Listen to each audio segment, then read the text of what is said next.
ان کی دادی کی عمر 70 سال تھی، لیکن جب بھی وہ نماز اذان سنتی تو تیر کی طرح اٹھتی اور نماز پڑھتی۔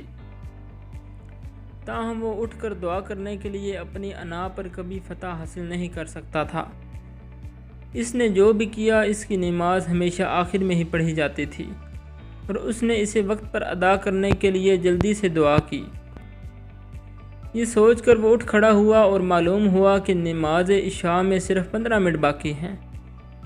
اس نے جلدی سے وضو کیا اور نماز مغرب ادا کی۔ تسبیح بتاتے ہوئے اسے دوبارہ اپنی دادی یاد آئیں اور وہ شرمندہ ہوئے کہ انہوں نے نماز کیسے پڑھی تھی۔ اس کی دادی نے ایسے ہی سکون اور اطمینان کے ساتھ دعا کی۔ وہ دعا کرنے لگا اور سجدہ کرنے کے لیے نیچے گرا اور کچھ دیر ایسے ہی رہا۔ وہ سارا دن اسکول میں تھکا ہوا تھا، بہت تھکا ہوا تھا۔ شور اور چیخنے کی آواز پر وہ اچانک بیدار ہوا۔ اسے بہت پسینہ آ رہا تھا۔ اس نے ادھر ادھر دیکھا، بہت بھیڑ تھی۔ جس طرف بھی اس نے دیکھا وہ لوگوں سے بھری ہوئی تھی۔ کچھ منجمد کھڑے ادھر ادھر دیکھ رہے تھے، کچھ دائیں بائیں بھاگ رہے تھے، اور کچھ گھٹنوں کے بل سر ہاتھوں میں لیے بس کا انتظار کر رہے تھے۔ خالص خوف نے اسے بھر دیا جب اسے احساس ہوا کہ وہ کہاں ہے۔ اس کا دل پھٹنے کو تھا۔ یہ قیامت کا دن تھا۔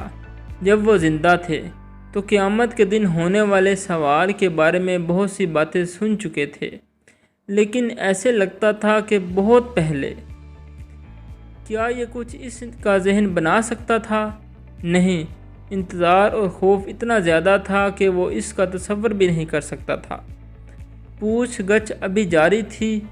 وہ بے دلی سے دوسرے لوگوں سے پوچھنے لگا کہ کیا اس کا نام پکارا گیا؟ کوئی اسے جواب نہ دے سکا۔ اچانک اس کا نام پکارا گیا اور ہجوم 2 حصوں میں بٹ گیا اور اس کے لیے گزرگاہ بنا دی۔ 2 لوگ اس کے بازو پکڑ کر اسے آگے لے گئے۔ وہ انجانی نگاہوں سے ہجوم میں سے گزرا۔ فرشتے اسے بیچ میں لے گئے اور اسے وہیں چھوڑ دیا۔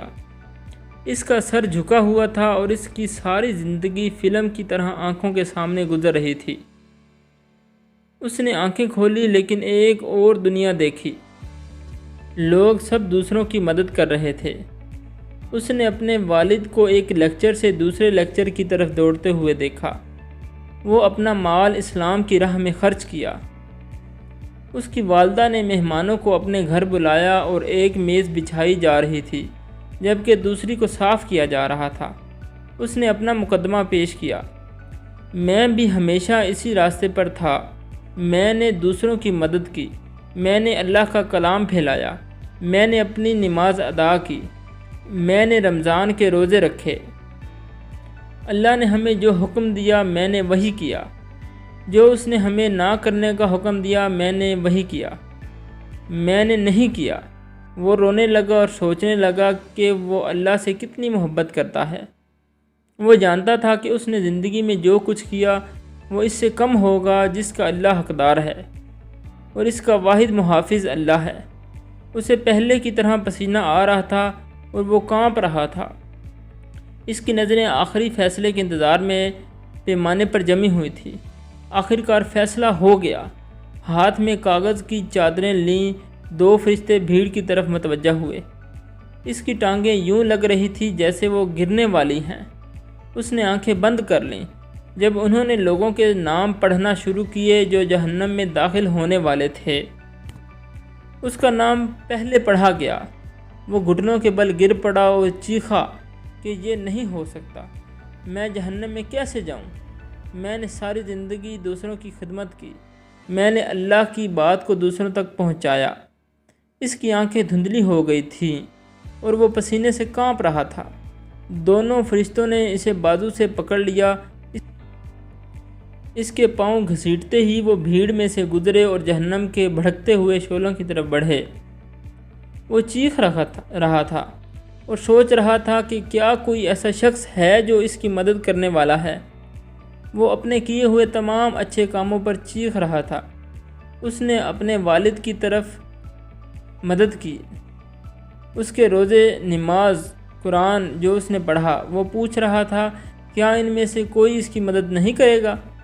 جہنم کے فرشتے اسے کھینچتے چلے گئے۔ وہ جہنم کی آگ کے قریب پہنچ چکے تھے۔ اس نے پیچھے مڑ کر دیکھا اور یہ اس کی آخری التجائیں تھیں۔ کیا رسول اللہ صلی اللہ علیہ وآلہ وسلم نے یہ نہ فرمایا تھا کہ وہ شخص کتنا پاکیزہ ہوگا جو دن میں 5 مرتبہ نہر میں نہائے، تو کیا 5 مرتبہ نماز پڑھنے سے اس کے گناہ مٹ جاتے ہیں؟ وہ چیخنے لگا، میری دعا، میری دعا، میری دعا۔ دونوں فرشتے باز نہ آئے اور وہ جہنم کے پتال کے کنارے پہنچ گئے۔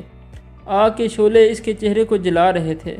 اس نے آخری بار پیچھے مڑ کر دیکھا، لیکن اس کی آنکھیں امید سے خشک تھیں اور اس میں کچھ بھی نہیں بچا تھا۔ فرشتوں میں سے ایک نے اسے اندر دھکیلا۔ اس نے اپنے آپ کو ہوا میں اور شعلوں کی طرح گرتے ہوئے پایا۔ وہ ابھی 5 فٹ گرا تھا کہ ایک ہاتھ نے اسے بازو سے پکڑ کر پیچھے کھینچ لیا۔